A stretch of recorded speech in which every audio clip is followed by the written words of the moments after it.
Questão da coxa. A gente tem o Danilo, o Gerson, o Bruno Tava, o Cebolinha, o Michael. São alguns jogadores que tiveram problema na coxa nesse começo de temporada. Queria saber de você se você fez uma reunião com os seus preparadores físicos, com o departamento médico, para poder entender o que pode estar acontecendo e se vocês já conseguiram encontrar um diagnóstico para poder resolver esse problema. As lesões do futebol, 70% delas são posterior de coxa. É a maioria, porque o modelo de jogo pede pressionar a sprint, pede voltar para marcar a sprint, pede para se desmarcar no espaço a sprint, e o músculo que mais solicita é esse. Tivemos 8 clássicos em 12 jogos. Então, além do físico, tem o mental. E esses jogadores, o que eu mais admiro neles é que eles não guardam nada. E as lesões vão acontecer. E é o risco que eu corro, pedindo para eles jogarem assim, eles fazem. Tem jogadores que têm mais predisposição, outros que têm menos. Tem jogadores que conseguem jogar toda a temporada e apenas ter algum problema físico. Tentamos dosar a carga, mas não controlamos tudo. E às vezes eles fazem algumas ações aonde acabam sentindo. A única lesão que foi grande foi a do Michel. A única dessas todas. Todas as outras foram, assim, edema, grau 1, que é uma sobrecarga. Só que tiram o jogador aí 10 dias, 2 semanas dos gramados, infelizmente, mas estamos trabalhando, claro, para poder... Eu acredito que agora com a sequência de jogos até melhore isso e eles se condicionem cada vez melhor para poder ajudar a equipe. Se tem uma coisa que tira o sono do torcedor rubro-negro, não é o desempenho do time em campo, mas sim a quantidade de lesões e o quanto que isso pode enfraquecer a equipe ao longo da temporada. Apesar pesadelos da temporada anterior acabam assombrando a torcida, que imagina que numa temporada ainda mais forte em termos de quantidade de jogos, o time pode deixar de conquistar tudo aquilo que se imagina que pode por conta de lesões. O Felipe Luiz, como você viu, chamou a responsabilidade para o próprio modelo de jogo e disse que os esforços realmente que ele cobra são muitos e que as lesões vão acontecer. O corpo humano fica programado para atuar de determinada maneira e essa maneira acaba sendo mais propensa, né? E você pode aprender também, finalmente, a programar na jornada de Python da Hashtag Treinamento. São 4 dias, é gratuito, são 4 dias que você vai ser ensinado a programar linha a linha, código a código, usando Python, que é a linguagem mais utilizada, mais crescente e valorizada no mercado de trabalho. O evento não tem nenhum pré-requisito, ele é completamente gratuito e ele vai ser feito de forma didática. Se você quiser aprender a programar e conseguir crescer na sua carreira, você vai ter uma oportunidade entre os dias 7 e 10 de abril. Lembrando, qualquer pessoa pode participar, é de graça e as vagas são limitadas. Você se inscreve a partir desse QR Code que aparece enquanto eu falo ou no link que fica no comentário fixado, tá bom? Então vamos falar de tática também, mas vamos falar mais de preparação física. Sem tatiquez!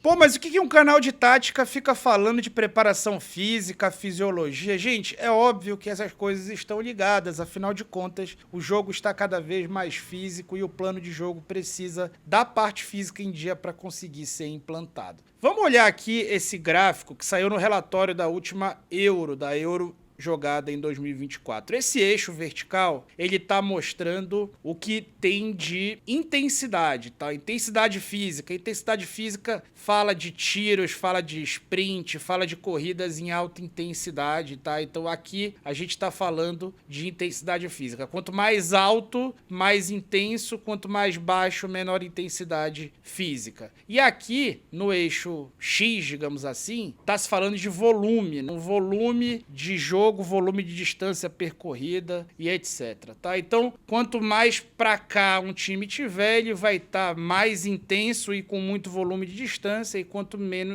mais aqui, ele vai estar menos intenso e com menos volume de distância. Aqui, ele vai estar muito intenso, mas com menos distância percorrida, e aqui ele estaria com pouca intensidade e com muito mais distância percorrida. Notem como essa parte do quadrante é a menos ocupada, né? Afinal de contas, não importa mais no futebol, por exemplo, o número de quilômetros que você vai percorrer, mas sim se você vai correr certo de acordo com esse plano de jogo. Uma outra coisa que a gente pode notar é a dispersão, né? Então, por exemplo, a Croácia, que acabou ficando na fase de grupos, ele é um time que, digamos, foi o que mais teve intensidade e volume. E a Inglaterra foi a de menor intensidade entre as que tiveram menor volume. A Inglaterra foi finalista da competição e a Croácia caiu na fase de grupos, né? Então a estratégia da Inglaterra foi mais eficiente, tanto em termos físicos quanto em termos táticos, tendo em vista que o time acabou chegando. Tá, mas beleza. Qual dessas seleções joga mais parecida com o Filipe Luís, tá? Cara, tentando forçar um pouquinho, eu diria que é a Espanha, tá? A Espanha que é o outro finalista. A Espanha que é o outro finalista tem menos volume de distância percorrida, mas é uma das mais intensas, né? Em número de tiro, muito por conta da forma como o time marca, né? E da forma como o time joga quando tá com a bola. Então, essa intensidade, essa corrida, esses sprints em alta intensidade é o que determinam a exigência, a demanda muscular para o time. Então, quando a gente vai olhar a gestão de minutagem, a gente vê que o Felipe folgou ali quase metade do tempo, pouco menos da metade do tempo daqueles minutos que foram feitos com o time titular, e que ele usou ali 10% do volume que vai ter na temporada. O time titular, a temporada pode chegar até 8.000 minutos. No Campeonato Carioca, eu já tinha mostrado para vocês que os titulares jogaram 47% do tempo. E ainda assim, a gente viu 4 titulares terem lesões, né? O Alexandre, o Bruno Henrique, o Gerson e o De Arrascaeta. Tem um asterisco sobre data FIFA que a gente vai já falar, mas vamos continuar a nossa reflexão aqui. Bom, esses aqui são os lesionados de lesão muscular. São 6. Já houve 6 lesões musculares do Flamengo nessa temporada. O que você pode olhar aí logo e matar? No que eu escrevi embaixo. Quase todas lesões musculares grau 1, tá? A que foi um pouco maior foi a do Michael. Ou seja, são lesões musculares grau 1. A do Michael pegou alguma coisa de tecido, não chegou a ser classificada como grau 2, mas ele voltou em tempo de grau 1, ele voltou em 14 dias. O grau 1 volta entre 10 e 14 dias, a depender da liberação clínica, né? E de cada jogador, cada organismo e etc. A gente sabe, por exemplo, que o Bruno Henrique com uma lesão muscular grau 1 vai voltar mais rápido do que o Arrascaeta numa lesão muscular grau 1. Isso tem a ver, às vezes, com genética, com predisposição, com fisiologia. O Arrascaeta, por exemplo, não é nenhum baladeiro, né? Pelo contrário, é um cara casado desde antes de fazer sucesso com a mesma mulher, um cara super família que, enfim, acaba se lesionando. Isso é predisposição física, tá? O Gerson, por exemplo, que é um trator, ele nem chegou a ter uma lesão muscular grau 1. Ele teve uma fadiga muscular ali, algum inchaço, que é a situação do Danilo, que até por conta da idade vai sendo preservado. Mas eles têm mais coisa em comum do que a gente pode imaginar. Vocês repararam a posição que esses caras jogam? Tá? Então o Gerson, ele joga como um meia aberto, né? Um ponta, basicamente, mas um meia aberto. O Michael é um ponta, o Cebolinha é um ponta, o Arrascaeta é um atacante, o Bruno Henrique é um atacante. Vocês repararam que tem só jogador de ataque aqui. O Danilo é um caso à parte. Repararam que tem só jogador de ataque aqui, né? Guarda essa informação contigo. E, na verdade, deixa o like enquanto você guarda a informação, quando você salva aí no seu disco, porque esse canal tem que hoje chegar aos 80 mil inscritos. Deixa o like e hypa esse vídeo, tá? Hoje é um grande dia para esse canal. Então bora lá. Outras lesões que você sabe que aconteceram foram de trauma. Então eles têm a ver com outras coisas, outras questões, como trauma. A gente pode lembrar, por exemplo, que o Juninho tomou a porrada do Barbosa, né? Então isso é trauma. Trauma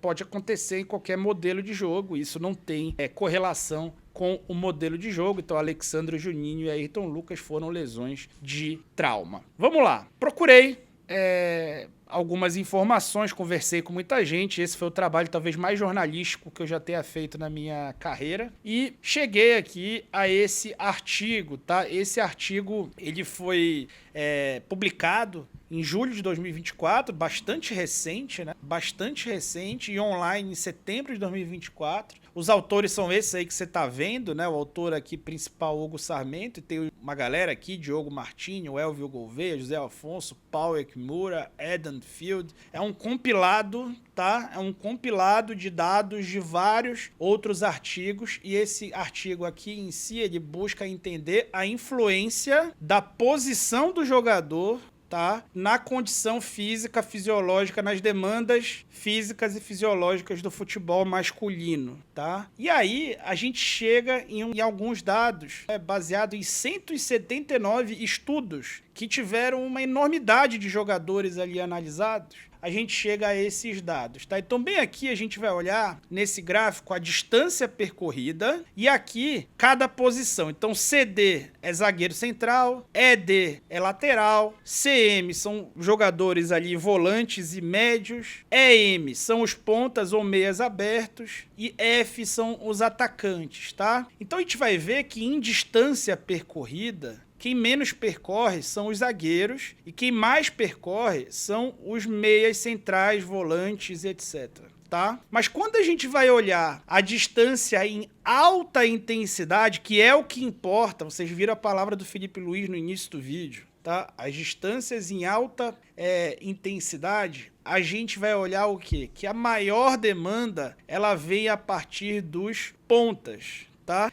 Pontas ou meias abertos, né? External midfielders, conforme aqui está escrito. Tal qual Gerson, tal qual Cebolinha, tal qual Michael, tal qual Bruno Henrique em vários momentos. Então a gente tem ali 4 dos 6 voltados para essa posição, tá? E o Arrasca, vamos lá, o Arrasca quando foi jogar no Uruguai, ele foi colocado nessa posição, onde não joga desde 2021. Eu nunca entendia por quê. Ao ler esse artigo ficou muito claro por quê. A posição aqui de meia, ela demanda muito, mas muito menos comparado à posição ali de meia aberto. E aí a gente tem que bater palma para a condição física, por exemplo, do Everton Ribeiro, que aguentou muito tempo. Aguentou muito tempo no Flamengo jogando dessa maneira, né? Então, os laterais depois dele são os caras que mais também percorre e os zagueiros também fazem menos volume. Isso tem bastante sinergia com o dado que a gente olha, por exemplo, entendendo que o jogador mais utilizado do Flamengo na temporada é o Léo Ortiz, em minutos, né? Então eles são os que menos percorrem distância e também os que menos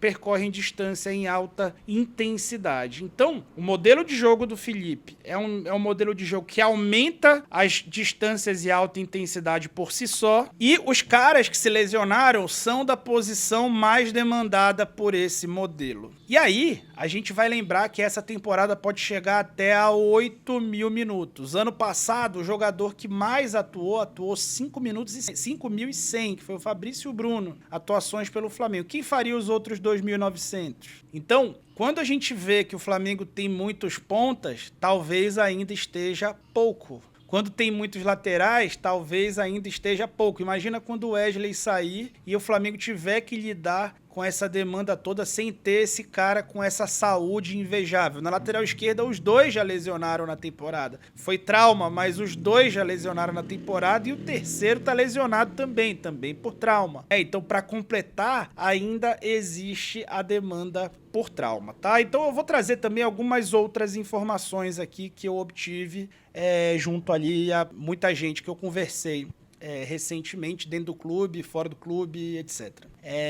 Cara, Pedro, muita gente se preocupa com o Pedro, né? O Pedro tá voltando rápido demais, tá voltando antes do tempo. No entendimento lá do Flamengo, não, tá? No entendimento do Flamengo, o Pedro, inclusive, voltou quando jogava pelo Fluminense com 6 meses. 6 meses e alguma coisa, tá? E não voltou a lesionar aquele joelho. Agora é o outro joelho. O médico do Pedro já deu alta para ele há um mês. Já tem essa alta médica dada. Ele está sendo trabalhado em reequilíbrio e está muito bem. Agora, atenção. É esperado que nesse momento de retorno ele faça uma lesão muscular grau 1, digamos assim. Vai ser tentado evitar, mas é esperado que essa lesão muscular, digamos assim, aconteça. tá? Um outro ponto que foi muito presente em todas as conversas, é que na data FIFA, especialmente os jogadores do Uruguai, tá? Eles são demandados de uma outra maneira, tá? O trabalho, ele é completamente diferente do que o trabalho do dia a dia do Flamengo e até mais intenso, desde os coletivos. Há um ano da Copa, De La Cruz e Arrascaeta, por exemplo, se mataram nos treinos. E o Arrascaeta vinha de uma sequência de 6 jogos, tá? Então,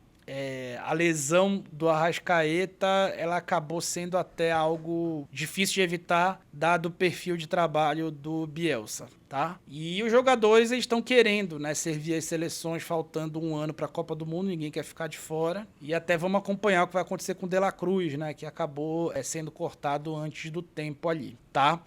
O que mais? A gente pode falar que são esperadas outras lesões, mas que a expectativa de todos no Flamengo é que essas lesões aconteçam sempre ali muscular, grau 1, e que o elenco precisa ser reforçado com jogadores ali de força também, para poder aguentar os 8 mil minutos ali que essa temporada pode chegar, tá bom? Então é isso, espero que tenham gostado do vídeo, se inscrevam no canal, deixem o like que a gente vai bater 80 mil inscritos hoje, tá bom? Hypem o vídeo aí, hypem o conteúdo se tiverem curtido, e quem quiser se tornar membro do canal vai me ajudar a ir pro Super Mundial de Clubes, né? Estarei no Super Mundial de Clubes FIFA em junho, acompanhando o Flamengo, vou fazer vlog lá, cobertura exclusiva aos membros que podem me ajudar nessa trajetória, nessa empreitada, se tornando membros do canal. Membros do canal escutam os meus comentários táticos durante todos os jogos do Flamengo e terão acesso a um vlog, conteúdo vlog exclusivo durante essa viagem, tá bom? Então é isso, muito obrigado e eu fui!